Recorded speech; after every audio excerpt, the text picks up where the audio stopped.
Community Church of Christ, a blessed day to everyone. Good morning, good morning, good morning po. Kumusta po kayo? Once again, I would like to express my heartfelt thanks for this opportunity in delivering unto you this recorded sermon to encourage, to exhort one and all with regards to the words of our Lord and Savior Jesus Christ. Of course, I will give God all the glory, honor, and praises for this very moment, for the speedy. Medyo mabilis-bilis na po ngayon ng konti with the updates na natatanggap po namin with regards po doon sa application ng visa. Hoping and praying na ang Panginoon mas pabibilisan pa sana niya. Nang sa ganoon ay sometime nariyan na po kami sa inyo. So help us, brethren, to pray about this matter. And of course, to deliver you the message for this morning, once again, touching heaven, touching earth. Ito po yung ating annual theme at sa ating quarterly theme, nakafocus po siya sa worship. Touching heaven through authentic worship. And for this month of June, nakafocus po tayo touching each other. So yung katabi mo, i-touch mo po yan. No? Through corporate worship.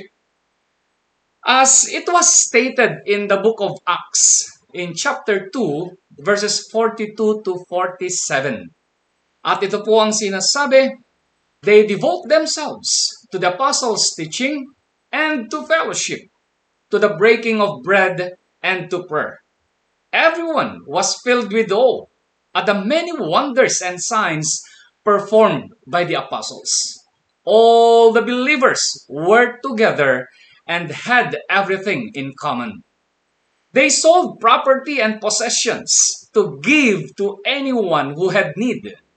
Every day, they continued to meet together in the temple courts. They broke bread in their homes and ate together with glad and sincere hearts, praising God and enjoying the favor of all the people. And the Lord added to their number daily those who were being saved. May the Lord bless the reading of these scriptures. And brethren, the topic given me to discuss this morning is about worshiping together in spirit. So like these believers in the New Testament church, they worship together the Lord. And so I would like to discuss different concepts in worshiping together in spirit. Number one concept ay itong tinatawag nating the description of worshiping together in spirit. How we describe kung papaano po nagpuri ang mga sinaunang mananampalataya in the book of Acts. So description number one, we have here, of course, worship is spiritual motivation. Worship in spirit originates from within, from our heart, driven by a genuine desire to connect with God. It's not just about outward appearance or performance, but about the heartfelt connection of the soul with the Lord, of course. Nakita po natin, nabasa po natin, that these people, the new converts to Christianism, worship God because of this motivation coming from the message of Peter. They were cut to heart nung narinig po nila ang mensahe ni Pedro. Most particularly on that point na sabi ni Pedro, kayo ang nagpapako kay Kristo. Kayo ang pumatay kay Kristo na ating tagapagligtas. And with that, people were motivated to worship the true God. So description number one. Let's move on to description number two. Worship is a spiritual exercise. Of course, alam nating lahat, since then, from the beginning, from Adam, down to Noah, down to Moses, down to Jesus Christ, Worship is a spiritual exercise. John 4:24 says, God is a spirit, and those who worship Him must worship in spirit and in truth. So nakita po natin yung tao na talagang nagkaisa po sila. They work together in worshiping God. Just imagine, there are likely 15 nations gathered together on that day of Pentecost. And daily, sabi niya, nadadagdagan yung number nila as they exercise itong worshiping together. Kaya napakalaking tulong po ito na kailangan din nating malaman today. Also, worship should originate from the heart and be guided by the Holy Spirit. It's not just about singing. Do not be confused with my first statement with regards to the description of worship. It's not about, just about. Take note of that word, just about singing, praying, or reading scripture. But about what? Actively engaging with God in all aspects of life. From head to foot. Yun po yung spiritual exercise of worship na ginawa ng mga new converts at Jerusalem. Also, another description is worship is a spiritual transformation. I hope you will agree with me with regard to this matter. People were transformed that day of Pentecost. Napakasaya siguro to witness yung 3,000 souls transformed after hearing the message of Peter. So, worshiping in spirit can be transformative, renewing passion for God and aligning lives with His purposes. It's a journey of experiencing God's presence and grace in our lives. Kaya binabago po talaga ng Panginoon ang ating buhay as we worship Him. Lalo tigit yung sabi ko nga, wow! Ang daming mga saksi in those days that these people were transformed into Christianism.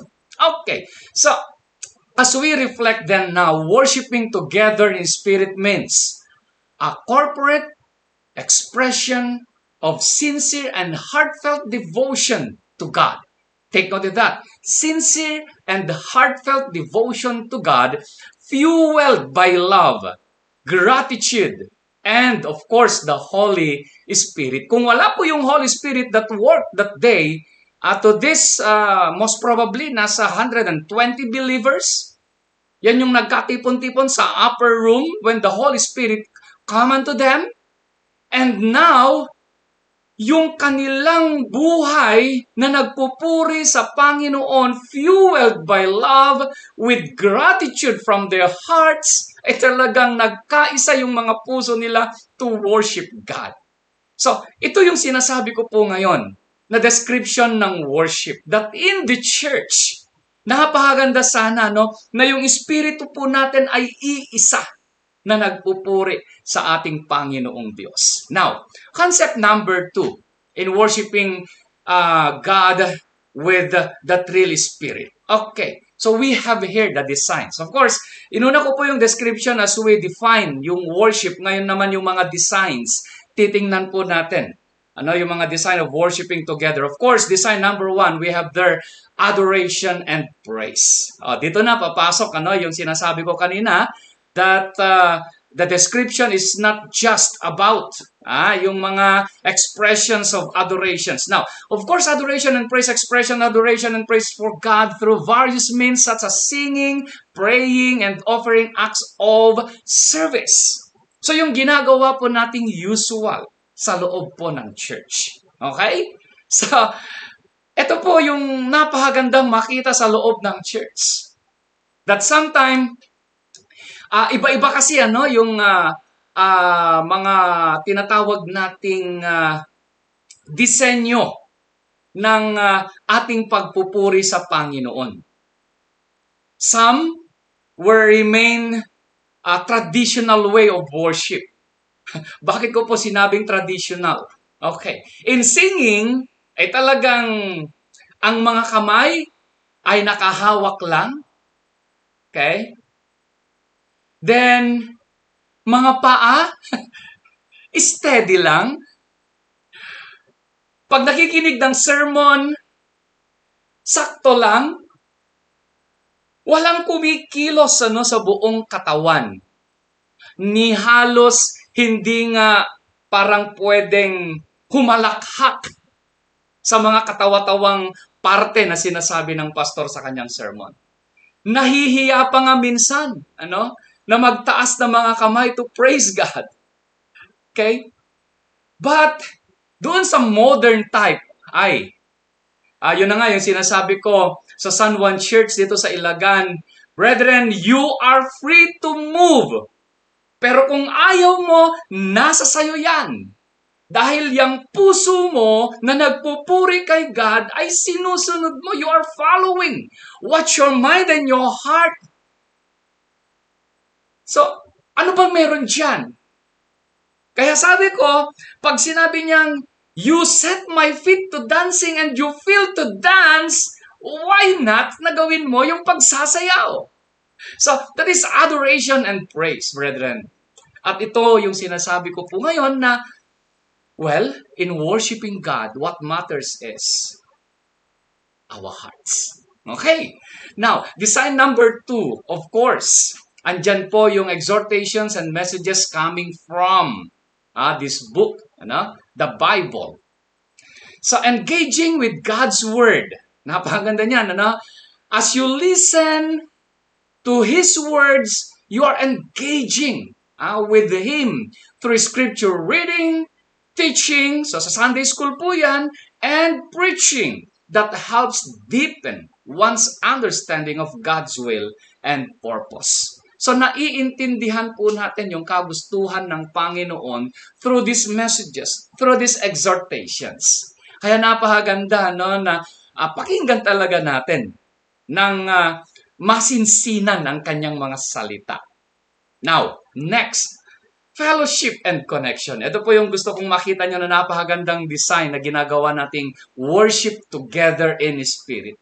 Like this new converts, okay, sa Day of Pentecost. Nakita po natin yung kanilang fellowship and connection. So worshiping together provides opportunities for fellowship and connection with other believers, fostering a sense of community and shared purpose.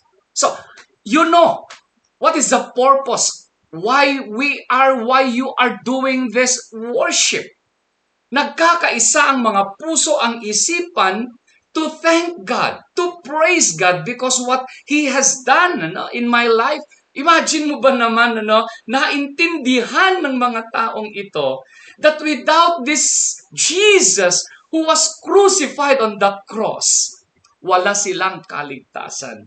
And now that they had understand what Jesus did on that cross through the message of Peter, they have now this fellowshipping, connecting with each other, na kahit man gusto na nilang umuwi sana sa kanilang mga tahanan, ay pinili nilang nanatili for some time to worship Jesus, to worship God. And here comes the development of their connection. Kaya pansinin niyo, Acts in chapter 2, verse 42 and 44, they devote themselves to the apostles' teaching and to fellowship, to the breaking of bread and to prayer. Yan po yung tuloy-tuloy na ginawa nila. And all the believers were together and had everything in common. So, how good to see these thousands of people gathered together worshiping God. Di ba? Parang, wow, ang sarap siguro. No? Ang lakas siguro ng ugong ng mga praises, mga songs na yan na kinakanta in those days. Kaya, mga kapatid, an exhortation, an encouragement that I would like also to share is, may we be like these believers in the book of Acts on that day of Pentecost. Okay, another design number 4, of course, in our worship, may we have this humility and reverence. An essential act of worship is to approach God with humility. Ito po yung wag nating kakalimutan. Okay? Kaya nga patuloy na sinasabi ng ating Panginoong Yesus sa kanyang mga teachings, be humble. Ayan. So, with humility, reverence, and a willingness to submit to His will. Hindi yung gusto mo, yung nasusunod pa rin. Okay? So humility and reverence, yung pagkakaroon natin ng tinatawag na paggalang at takot sa ating Panginoong Diyos as we worship Him. Okay, so therefore, eto, tingnan po natin. Worshiping together in spirit means aligning one's heart and mind with God's will. Expressing our praises and adoration and connecting. Okay?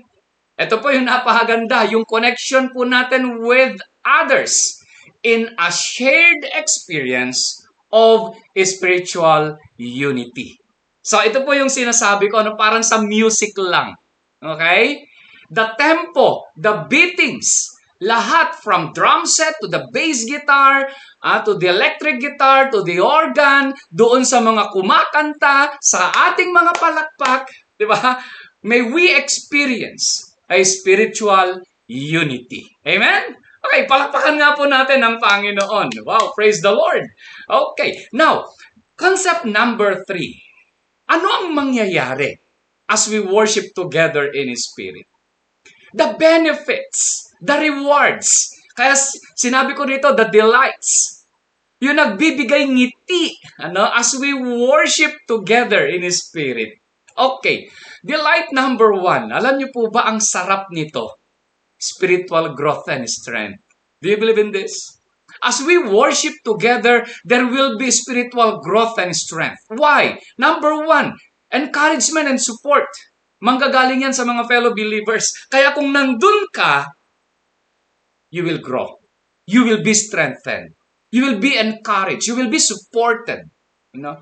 Kaya napakaganda ng tinatawag nating worshiping together in spirit. Not only that, increased awareness of God's presence and power. Yan yung yan yung nagpapasaya talaga sa tao, Yan yung nagpapalakas sa atin, mga kapatid. Yung awareness of God's presence. Oy, andyan ang Panginoon. Ito yung gagawin ko. Oy, andyan ang Panginoon. Nakakahiya namang gawin ko ito. O, di ba? So, increased awareness of God's presence and power.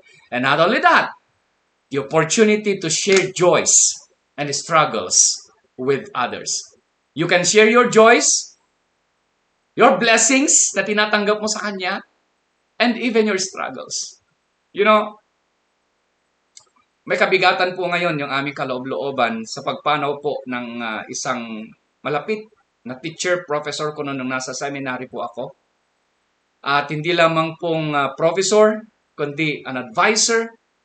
At may tuturing siya rin ay tinatawag kong bilas dahil yung kanyang asawa at asawa ko ay magkapatid. Kaya, as I remember him, talagang, oh wow. But then, yung ang kasabihan naming mga pastor, every time na nagbe-message kami with regards sa death, napakasarap mamatay. Why? Uuwi ka na di ba? Pupunta ka na dun sa place na sinasabi ni Jesus Christ na I will go and prepare a place for you. So, sharing joys and struggles, brethren, as we worship together, yung pakikiisa po natin na nagpupuri sa Panginoon, eto po yung kanyang mga reward or benefit. Okay, too much for that.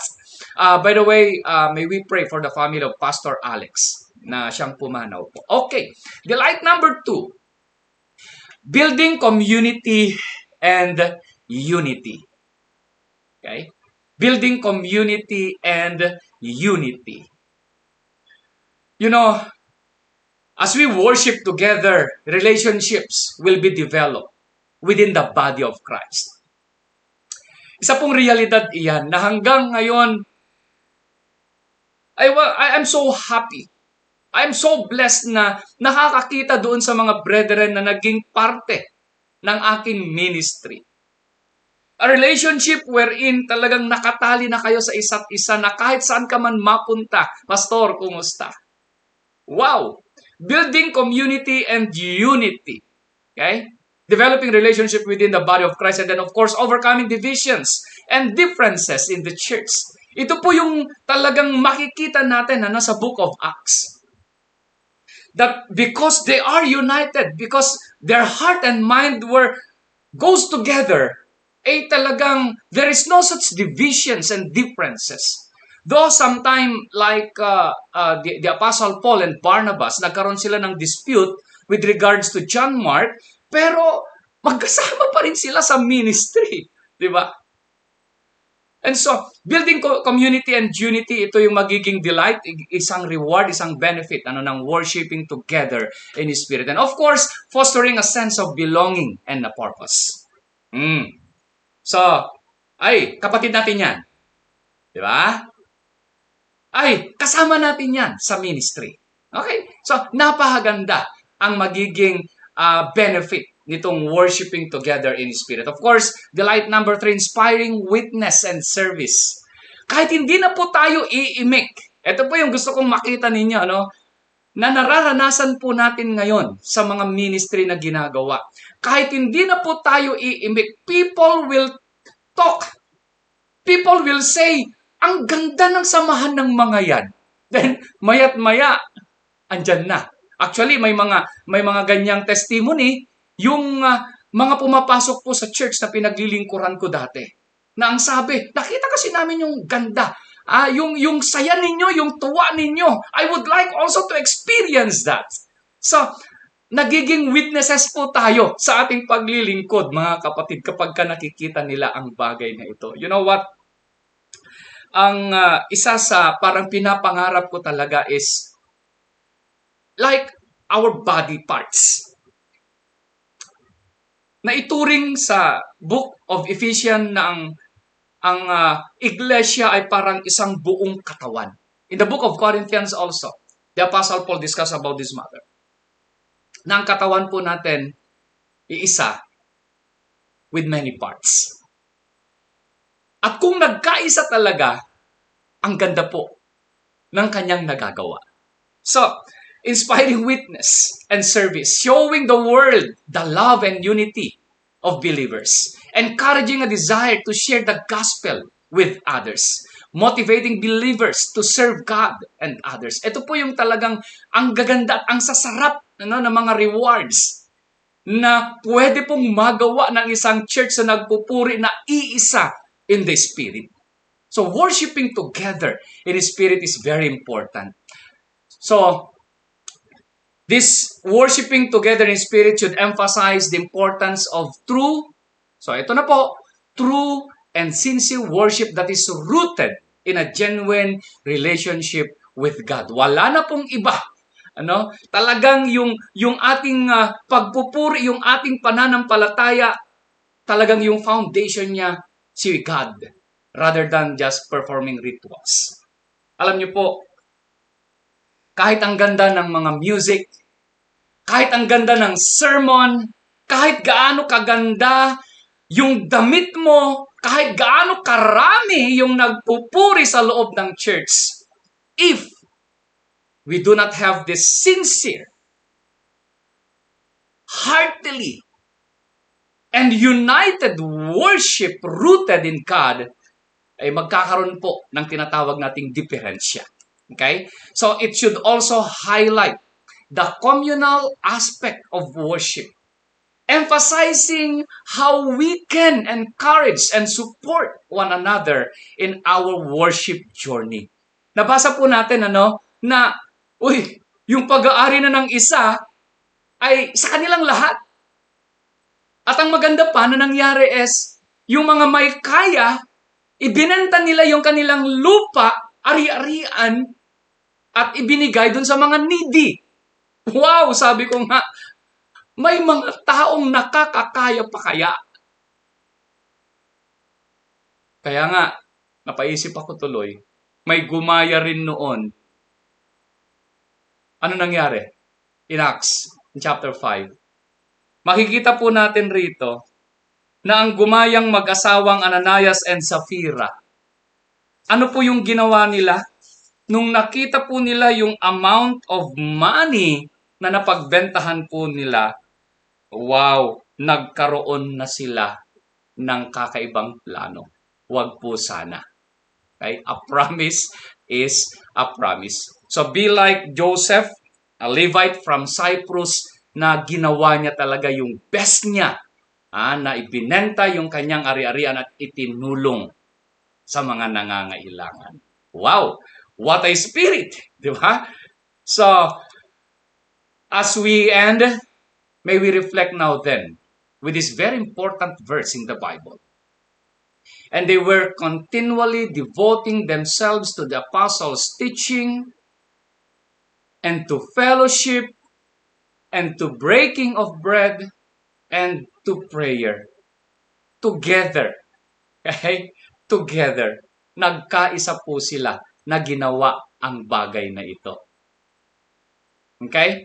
Ginawa po talaga nila yung best nila. So, together, worshiping together in spirit, these concepts ay napakahalaga, no, na meron po sana tayo sa ating puso't isipan. Okay? And of course, as I end, for this month of June, we remember our fathers. Okay po? If the month of May, nakita po natin ang mga nanay po natin na naging modelo, ngayon naman, titingnan po natin. No? Kaya dun sa mga fathers po dyan, Happy Father's Day po sa inyong lahat. And I do hope and pray na yung legacy na maiiwan po natin ay magdudulot po ng tinatawag nating spiritual wellness ng atin pong pamilya. Ito po yung dinidiscuss kong kasalukuyan ngayon for this year, spiritual wellness. And I have a series of messages with regards to fathers. And I remember Noah. As a father, masakit sa tenga mo na sabihan yung tatay mo, baliw. A crazy. A foolish man. Why? Imagine mo magtatayo siya ng barko sa tuktok ng bundok. Di ba katawa-tawa yon? Most especially in that time na sinabi ni Lord sa kanya nung tapos na yung barko, Noah, pumasok ka na sa barko. For in 7 days, I will send rain, heavy rain, to flood the whole earth. Nung nasa loob na sila, kahit anumang pilit ni Noah noon na nag-message sa kanila, hindi sila naniwala. Buti na lang naniwala yung asawa niya, 3 mga anak niya, at mga manugang. Okay? So the legacy of Noah inside that ark, kinakalampag noon. Noah, lumabas ka na dyan. Baliw, lumabas ka na dyan. But what happened? So brethren, what I'm saying is, most particularly fathers, napakahalaga po, dear fathers, our responsibility, our role inside the home, na sana tayo yung manatiling priest or pastor to lead our family na magpuri sa Panginoon. So ang ganda na worshiping together in spirit, mag-umpisa yan sa family at tatay. Yan. For the spiritual wellness of our family, ang gandang legacy yan na iiwan natin sa kanila. So once again, to all fathers, Happy Father's Day. And of course, it doesn't matter how many Sundays you sit in church or if you think you are saved. God sees what you do and how you treat people. That's what really matters.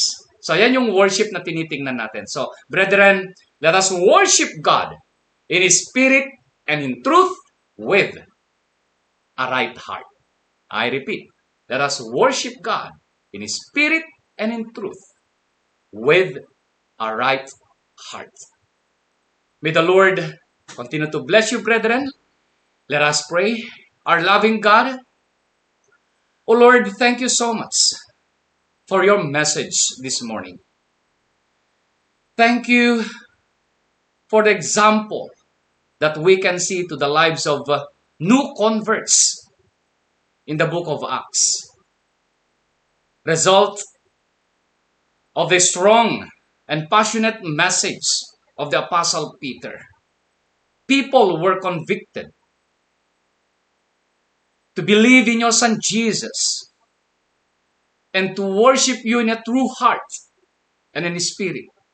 Dahil po naintindihan at naunawaan nila ang halaga ng pagtitiwala sa inyo.